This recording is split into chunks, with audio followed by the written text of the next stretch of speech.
नमस्कार, आप देख रहे हैं बिस्तक। मैं हूं रजत देवगन। आज चौंका दिया मार्केट ने। हफ्ते का आखिरी कारोबारी सत्र था और बाजार दौड़ गया। ब्रेकआउट, जो लेवल्स आप सोच सकते थे वो आ गए। जबरदस्त तेजी भारतीय बाजारों में बन गई। कारण बताना शुरू करता हूं। देखिए, वैसे बाजार के शुरुआती संकेत बढ़िया थे। अमेरिकन मार्केट पिछले सत्र में तेज बंद हुए थे। एशियाई बाजारों से मूड माहौल ठीक था। क्रूड ऑयल की कीमतें नीचे आ गई थी क्योंकि डोनाल्ड ट्रंप बिल्कुल पलटी मार गए थे। यू टर्न मार के बोलते कि यूएस और ईरान के बीच जल्द शांति समझौता होगा। ऐसा ट्रंप का कहना था कि फाइनल दस्तावेज तैयार किए जा रहे हैं।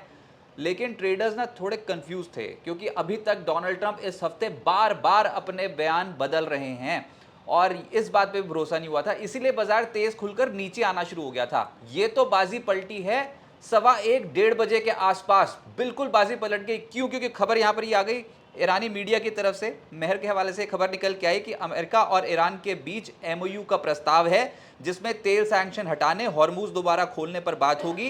न्यूक्लियर प्रोग्राम पर 60 दिनों तक बातचीत होगी और यूएस ईरान समझौते में प्रतिबंधों में राहत का प्रस्ताव है। ऐसा लग रहा है ये ईरान की तरफ से स्टेटमेंट्स ज्यादा निकल के आ रही हैं, लेकिन बाजार ने इस पे भरोसा ज्यादा किया।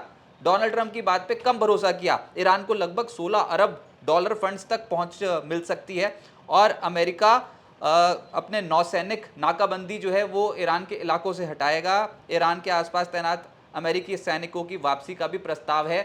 तो ये जो जो ईरान बोल सकता था वो सब बोल गए। इस वाले ये जो मीडिया के हवाले से खबर निकल के आई और उसके बाद हमने देखा कि एकदम से मार्केट तेज हुई और जोरदार तेजी। निफ्टी सारे लेवल्स ब्रेकआउट पे ब्रेकआउट दिए जा रहा था। पहले 23,400 का लेवल टूटा, फिर 23,500 टूटा, 23,600 का लेवल भी निकल गया और बैंक निफ्टी तो वो तो वैसे ही चलने को तैयार बैठा है। अफलातून चाल देखने को मिली।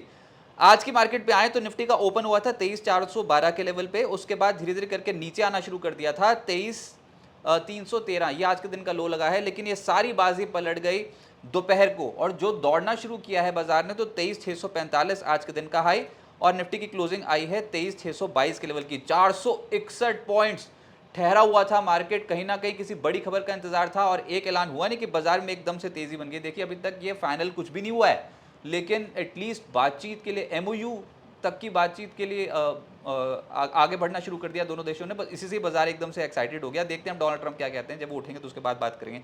निफ्टी बैंक 56,814 के लेवल पे बंद हुआ, 1,638 अंक चढ़कर और सेंसेक्स 1,695 अंकों की दौड़ लगा गया। एक सिंगल ट्रेडिंग सेशन में 75,527 के लेवल पे बंद हुआ है और 10 लाख करोड़ रुपए की मार्केट कैप बीएससी लिस्टेड कंपनियों की बढ़ गई। 39 शेयर निफ्टी के चढ़े, 11 गिरे और 2,739 शेयर एनएससी के चढ़े और 564 गिरे। बहुत जोरदार तेजी थी और चार्ट्स के माध्यम से आपको दिखाई देगा। पहले तो इंट्राडे चार्ट निफ्टी का, जिसमें शुरुआती सत्र में एकदम से बड़ा गैप अप, उसके बाद फिर एक फिसल पट्टी और ऐसा लगा था हफ्ते का आखिरी कारोबारी सत्र भी टाइम पास कर देगा। और दोपहर को 1:15-1:30 बजे के आसपास देखो आप क्या बूस्टर शॉट आया मार्केट पे। शॉर्ट कवरिंग कहूंगा मैं, क्योंकि मंदी करने वाले कंप्लीटली ट्रैप हो गए थे, अनअवेयर थे कि ऐसा मूव भी आ सकता है। हम पिछले 4 ट्रेडिंग सेशन से फंसे हुए थे, लेकिन अब देखो तो 9 दिनों के हाई को टापते हुए नजर आए हैं। और ऐसी अगर आप डेली चार्ट्स पे देखोगे तो उसमें आखिरी में ये दिखाई दे रहा है बहुत ही एक कंजेशन वाला एरिया, उसका भी ब्रेकआउट निफ्टी पे दिखाई दिया। बहुत स्ट्रॉन्ग तेजी थी। और ऐसे ही बैंक निफ्टी, ये तो खैर इंट्राडे बेसिस पे बस तैयार ही खड़ा था कि कोई खबर आए और मैं दौड़ूं।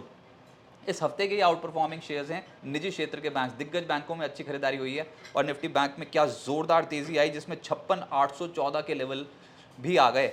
और ये डेली चार्ट्स में देखोगे तब भी आपको निफ्टी बैंक में निफ्टी के कंपैरेटिव ज्यादा स्ट्रेंथ नजर आएगी। और ये स्ट्रेंथ आरबीआई पॉलिसी से ठीक एक दिन पहले से ही बुनियाद बननी शुरू हो गई थी। ये तो अब एकदम से एस्केलेशन हुई है, तो तगड़ी खरीदारी दिखाई दी इंडियन मार्केट्स में।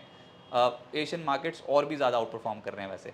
अच्छा, उसके बाद निफ्टी गेनर्स में आज के सत्र में Shriram finance, Bajaj finance returns देखेंगे तो चौंक जाएंगे। 5.5% से 8% किए हैं। फिर एलएनटी लगभग 5% चढ़ गया। IndiGo, Tata motor passenger vehicle 4 से 4.5% ऊपर था। निफ्टी लूजर्स में Nestle, ONGC, tech Mahindra, SBI life, Tata consumer जैसे स्टॉक्स की क्लोजिंग लाल निशान की हुई है। ओएनजीसी फिसल गया क्योंकि कच्चे तेल की कीमतें नीचे आ गई हैं बहुत स्ट्रांगली। 86-85 डॉलर पे पहुंच गया कच्चा तेल।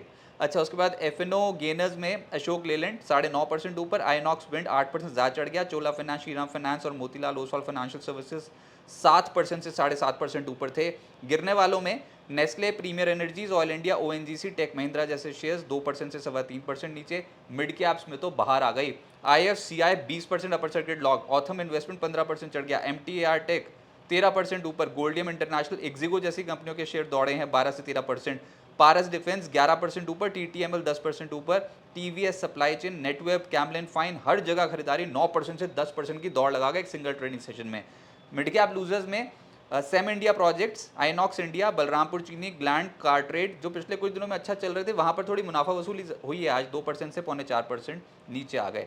भैया चौके छक्के लगाने वाली मार्केट अचानक से बन गई थी आज। तो पहले पायदान पे आया रियल एस्टेट, जिसमें प्रेस्टीज एस्टेट, गोदरेज प्रॉपर्टी, सोभा, डीएलएफ, ब्रिगेड 4% से लगभग 4.25% ऊपर। कैपिटल मार्केट के शेयरों ने लगा दी दौड़, जिसमें Motilal Oswal financial services, Nuvama, CAMS, angel one, BSE 4% से 7% ऊपर। फाइनेंशियल्स में Shriram finance, Chola finance, Bajaj finance, Muthoot finance, LIC housing finance 4.25% से 8% ऊपर। निजी क्षेत्र के बैंक्स तो वैसे ही इस हफ्ते आउट परफॉर्म कर गए हैं।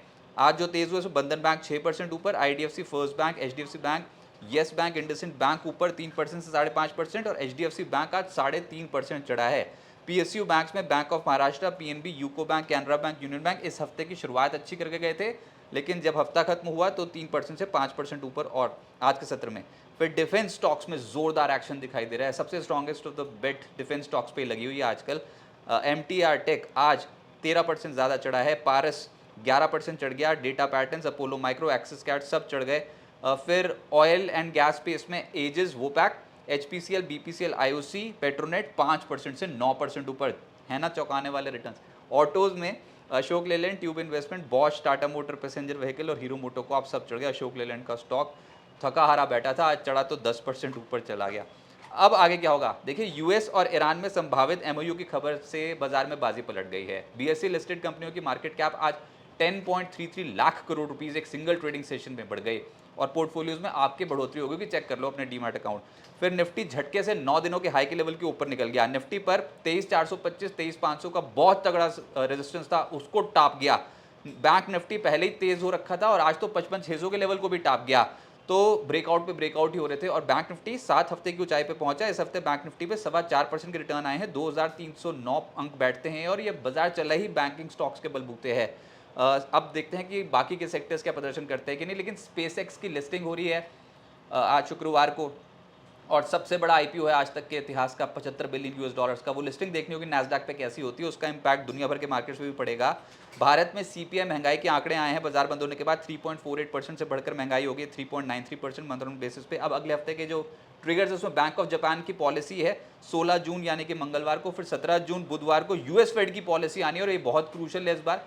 ब्याज दरों को लेकर नए US Fed chair Kevin wash फैसला लेंगे, उसका एक असर देखने को मिल सकता है। 19 जून शुक्रवार को रिलायंस इंडस्ट्रीज के एजीएम है, तो बड़े बड़े ट्रिगर्स बाजार पे हावी रहेंगे। निफ्टी पर अब तक जून महीने का हाई है 23,733, तो आप ये हिसाब लगाकर चलो कि ऊपर रेजिस्टेंस जोन है 23,735 से लेकर 23,855, तगड़ा रेजिस्टेंस है। और बुल्स जिस तरीके की आज हरकत करके गए हैं ना, और ये अगर जो 14 पॉइंट का ये जो समझौता है एमओयू वगैरह जो तैयार हुआ है, अगर इस पर कुछ भी सहमति बन जाती है तो फिर तो बुल्स पकड़ मजबूत कर जाएंगे। नहीं तो फिर अगर ये ऐसी ढीली ढाली बात रही तो फिर मुनाफा वसूली भी होगी। लेकिन अभी के सिनेरियो के हिसाब से जो आज प्राइस एक्शन था उसके हिसाब से 23,550, 23,500, 23,470 ये इंपॉर्टेंट सपोर्ट जोन्स रह सकते हैं मार्केट के। और कमाल कर दिया, बिल्कुल थका हारा मार्केट, ऑलमोस्ट डल मार्केट आज के सत्र में बहुत एक्टिव होता हुआ नजर आया और बुल्स ने पकड़ मजबूत कर डाली।